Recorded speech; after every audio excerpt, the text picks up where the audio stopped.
আজকের বিষয় দ্বাদশ শ্রেণী চতুর্থ অধ্যায় পর্ব ৩ স্বাভাবিক ক্ষয়চক্রের বাধা এবং নদীর পুনর্জীবন লাভ।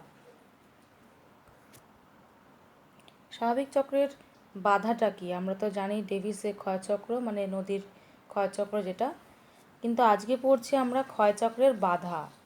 সেটা কি?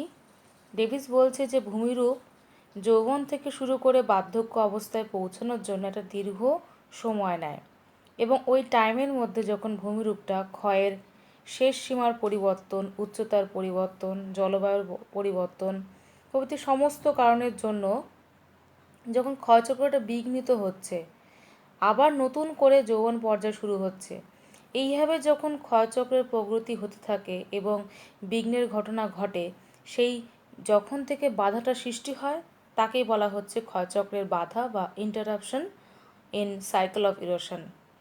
বোঝা গেল? ছবিটা একটু খেয়াল করো, তাহলে বেশি ভালোভাবে স্পষ্ট হবে ব্যাপারটা। এখানে দেখো, যৌবন পর্যায়ে রয়েছে, পরিণত পর্যায়ে রয়েছে, বার্ধক্য পর্যায়ে রয়েছে। হ্যাঁ, আমরা কি জানি একটার পর একটা সাইকেলিক আকারে পরপর পরপর করে যায়, কিন্তু এখানে কিন্তু তা হচ্ছে না।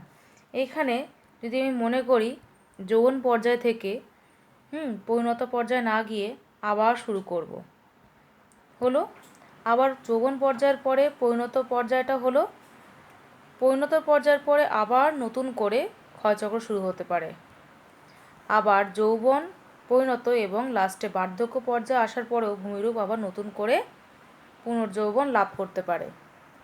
দেখো এই কথাটা এখানে লেখা আছে।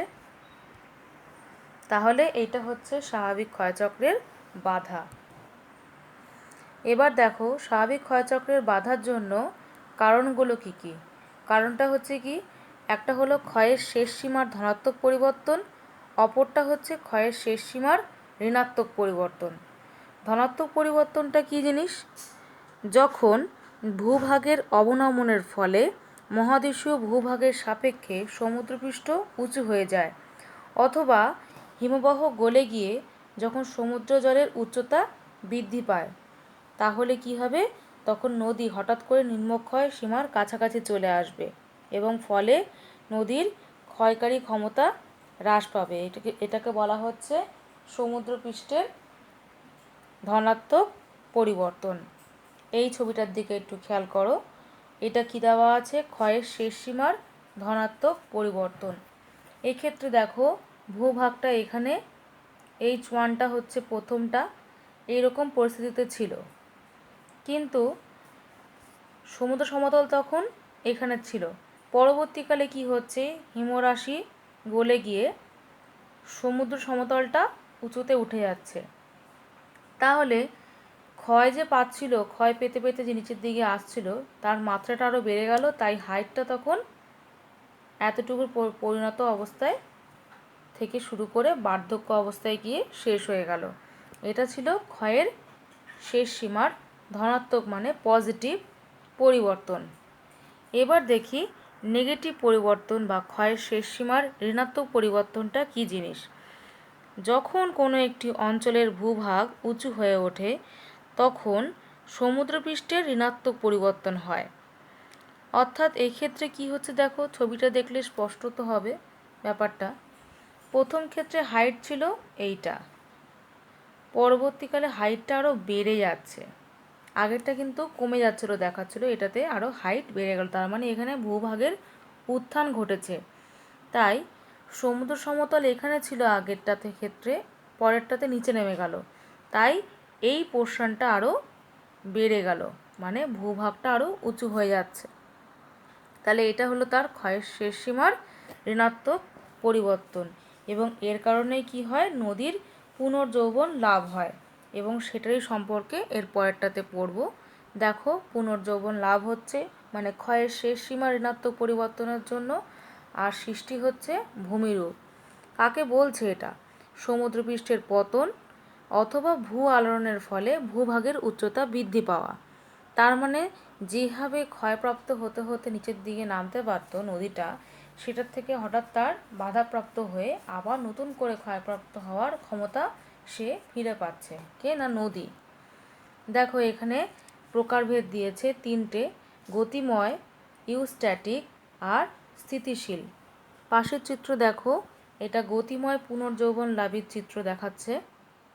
এক্ষেত্রে বোঝা যাচ্ছে যে ভূভাগের প্রাথমিক অবস্থান ছিল এখানে, পরবর্তীকালে ভূভাগের উচ্চতা এতটা বৃদ্ধি পেয়েছে, ফলত সে নিচের সমুদ্র সমতলটাও তখন কি হচ্ছে, তার আগের তুলনায় নিচের দিকে নেমে আসছে। এখানে ছিল, পরবর্তীকালে নিচের দিকে আরও নেমে এলো। এটা হলো তার গতিময় পুনর্যৌবন লাভ। এবার দেখো ইউস্ট্যাটিক পুনর্যৌবন লাভটা কী জিনিস। যখন সমুদ্রপৃষ্ঠের অবনমনের জন্য পুনর্যৌবন লাভ হয় তখন তাকে বলা হচ্ছে ইউস্ট্যাটিক। আগেরটাতে কি ছিল?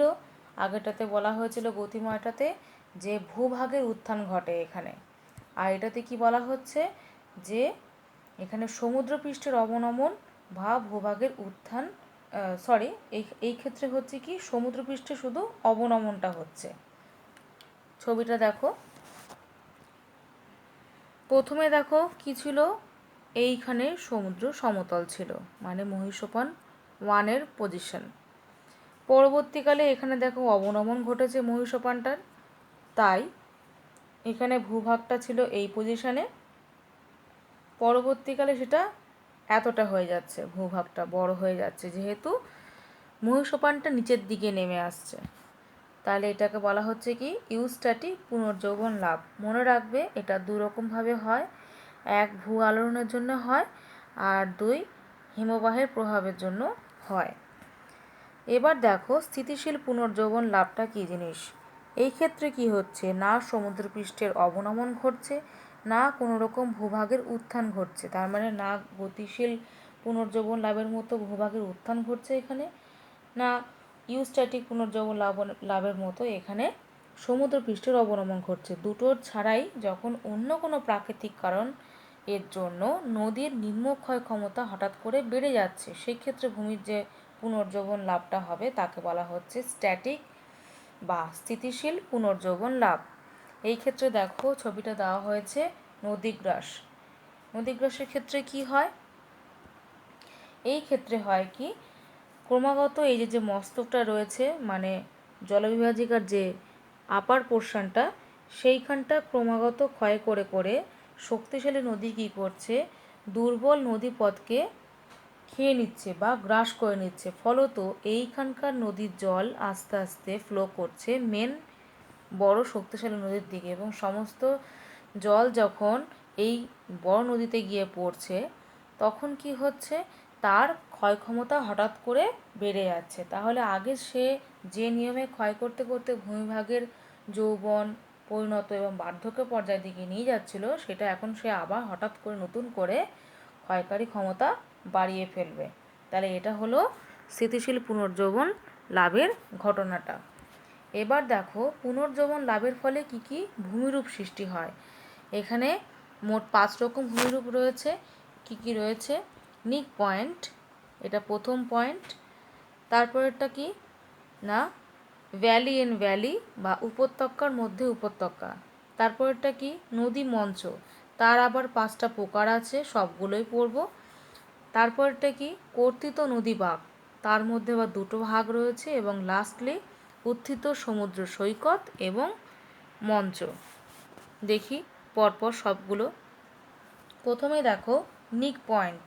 নিক পয়েন্টটা কি, পুনর্যৌবন যখন ঘটে তখন নদীর দৈর্ঘ্য বরাবর একটা বিন্দুতে ঊর্ধ্ব উপত্যকার পুরনো মৃদু ঢালের সঙ্গে নিম্ন উপত্যকার নতুন খাড়া ঢালের মধ্যে একটা সংযোগ স্থাপিত হয়, যাকে বলা হচ্ছে নিক বিন্দু বা নিক পয়েন্ট। এই যে এইটা আগের ছিল, এটা এটা তারপরের পয়েন্ট, এবং এটা তারপরের পয়েন্ট। তার মানে এক সময় এই পোর্শনে ছিল পয়েন্টটা, সেটা আস্তে আস্তে তার পশ্চাৎপসরণ মানে পেছন দিকে সরে আসছে, অপসারণ ঘটছে বলে, তাই নিক পয়েন্টটা এইভাবে সৃষ্টি হচ্ছে। উপরে দেখো জলপ্রপাতের যেখান থেকে জলপ্রপাতটার ধারাটা নিচের দিকে নেমে আসছে সেই পয়েন্টটাকেও নিক পয়েন্ট বলছে। এবার দেখো ভ্যালি ইন ভ্যালি বা উপত্যকার মধ্যে উপত্যকাটা কী জিনিস। যখন দেখা যায় যে নিম্ন উপত্যকার বা কোনো অগভীর উপত্যকার মধ্যে অপেক্ষাকৃত একটা নতুন করে গভীর নতুন উপত্যকা সৃষ্টি হয়, তখন তাকে বলা হচ্ছে ভ্যালি ইন ভ্যালি। বা বলা চলে দোতলা উপত্যকা। যেহেতু এখানে দ্বিতীয়বার ক্ষয়চক্র হচ্ছে, তাই এটাকে আবার 2 সাইকেল ভ্যালিও বলা হয়। মূলত কলোরাডো নদীর গ্র্যান্ড ক্যানিয়নের নাম নিশ্চয়ই শুনেছ, সেইখানে এরকম ভ্যালি ইন ভ্যালি দেখতে পাওয়া যায়। তার মানে নদী আগে এই পোর্শনে ছিল, এইভাবে যাতায়াত করতো, এখন সে নিচের দিকে ক্ষয় করে নিচে নেমে এসে তাই এখন এখান দিয়ে যাতায়াত করছে। এবার দেখো নদী মঞ্চ কি। নদী মঞ্চের সাথে মানে এই ছবিটার সাথে একটা ছবির মিল পাবে, যেটা তোমরা পড়েছিলে চ্যুতিতে, সোপান বা পরীক্ষা চ্যুতিতে। সেখানে কেমন ছিল, ধাপের মতো সঞ্চয় কার্য ছিল, মানে ধাপের মতো ছিল। এখানেও তাই হচ্ছে। কীভাবে হচ্ছে দেখো, যখন পুনর্জীবন ঘটছে, নদীর নিম্নক্ষয় ক্ষমতা বেড়ে যাচ্ছে, ফলত পূর্বেকার যে উপত্যকার মধ্যে নদী আবার নতুন করে গভীর উপত্যকা সৃষ্টি করছে, এবং সেখানে দুপাশের উপর কিছুটা মঞ্চ বা সোপানের আকারে অবস্থান করায় একে বলা হচ্ছে নদী মঞ্চ। দেখো এখানে একটার পর একটা কীভাবে নদী মঞ্চ স্টেপ বাই স্টেপ পরপর গঠিত হয়েছে। এবার চলো দেখে নিই নদী মঞ্চের শ্রেণীবিভাগগুলো কী কী রয়েছে। যুগল নদী মঞ্চ, অযুগল বা অযুগ্ম নদী মঞ্চ। যুগল নদী মঞ্চ কী দেখা যাচ্ছে দেখো, যখন নদী পুনর্জীবন লাভ করছে, উপত্যকার দুপাশে একদম সমান সমান উচ্চতায় মানে জোড়ায় জোড়ায় নদী মঞ্চ অবস্থান করছে। তার মানে এখানে যখন ছিল তখন এদিকেও নদী মঞ্চ ছিল। আবার পরবর্তী ধাপে যখন সেকেন্ড টাইম যখন নদী মঞ্চ সৃষ্টি হচ্ছে, তখন এদিকেও সমান ঢালেও সৃষ্টি হচ্ছে। তার মানে টেন্স টু বি এখানেও 3 নম্বর, এখানেও 3 নম্বর হওয়ার চান্স আছে। আর নদী কিন্তু আস্তে আস্তে নিচের দিকে ক্ষয় করতে করতে চলে যাচ্ছে এবং সঞ্চয় করছে তার দুদিকে। তাহলে এটাকে বলা হচ্ছে যুগল নদী মঞ্চ। আর অযুগল নদী মঞ্চ কাকে বলে, যখন নদী মঞ্চগুলো উপত্যকার দুপাশে অসমান উচ্চতায় গড়ে উঠবে। এদিকে দেখতে পাচ্ছ গড়ে উঠছে, কিন্তু এদিকে কি গড়ে উঠছে না, তাহলে এই সমস্ত ক্ষেত্র সৃষ্টি হচ্ছে তাদের অযুগ্ম নদী মঞ্চ। এরপরে দেখো কি বলছে, স্ট্রেট টেরাস মানে কি, প্রশস্ত নদী মঞ্চ। প্রশস্ত ব্যাপারটা ছবি দেখে বোঝা যাচ্ছে কতটা উপত্যকাটা এখানে স্ট্রেচড হয়েছে, মানে ইলাস্টিক যেমন স্ট্রেচিং হয় সেরকম টাইপের এখানে প্রশস্ত নদী মঞ্চ সৃষ্টি হয়েছে। আর তার নিচেরটা দেখো কি বলছে, ক্ষয় এবং সঞ্চয়জাত মঞ্চ। এটা কীভাবে সৃষ্টি হয়, বার্ধক্য পর্যায়ে যখন নদী অতিরিক্ত সঞ্চয় কার্যের ফলে নদীখাতটা ভরাট করে ফেলে, তখন যদি আবার নদী পুনর্জীবন লাভ করে, সঞ্চয়জাত নদীখাতের মধ্যে ক্ষয়ের ফলে আবার নতুন করে নদী মঞ্চ গঠিত হয়, তখন তাকে বলবে ক্ষয় এবং সঞ্চয়জাত নদী মঞ্চ। ঠিক আছে, মানে একবার সঞ্চয় করেছে, আবার ক্ষয় করে দেখো বড় বড় বড় বড় বোল্ডার্স টাইপের নুড়ি পাথর এখানে সঞ্চয় করেছে। তাহলে ক্ষয় আর সঞ্চয় চলছে একসাথে।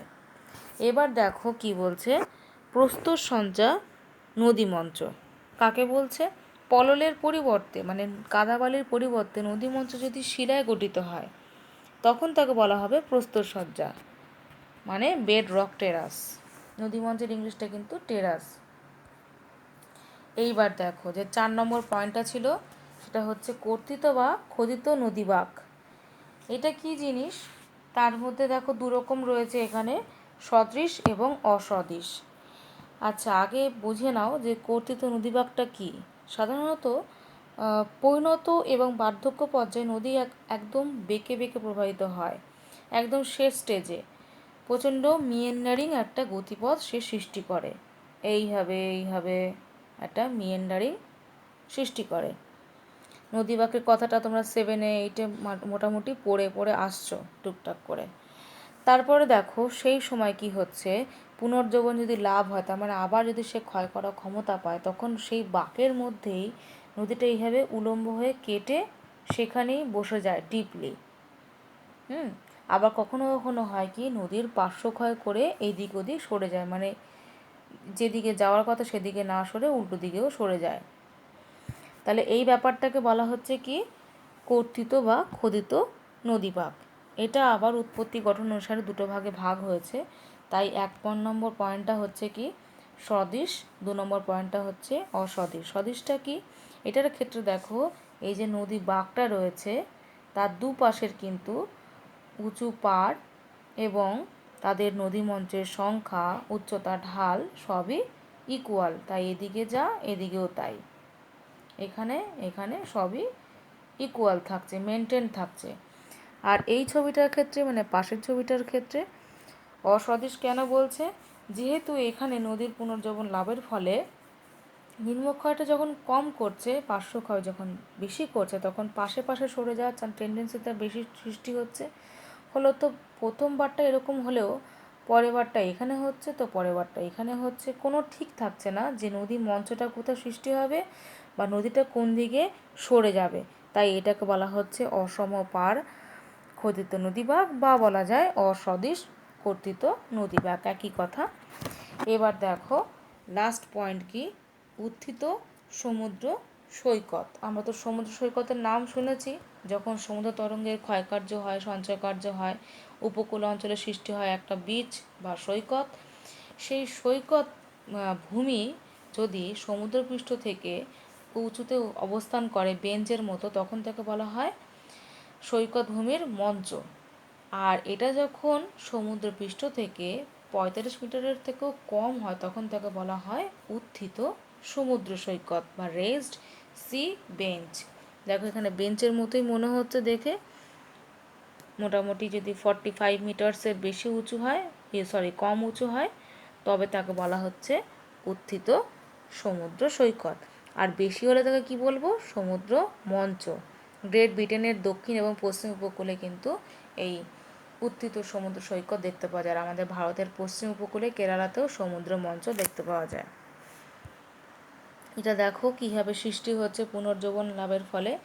এখানে মূলত ওই কর্তৃত্ব নদীবাঁকটা ভালো করে দেখানো হয়েছে, তাও ভালোভাবে বুঝতে পারে ব্যাপারটা কী হচ্ছে। দেখো কীভাবে সরে যাচ্ছে, অশ্বক্ষুরাকৃতি হ্রদ সৃষ্টি করছে। দেখো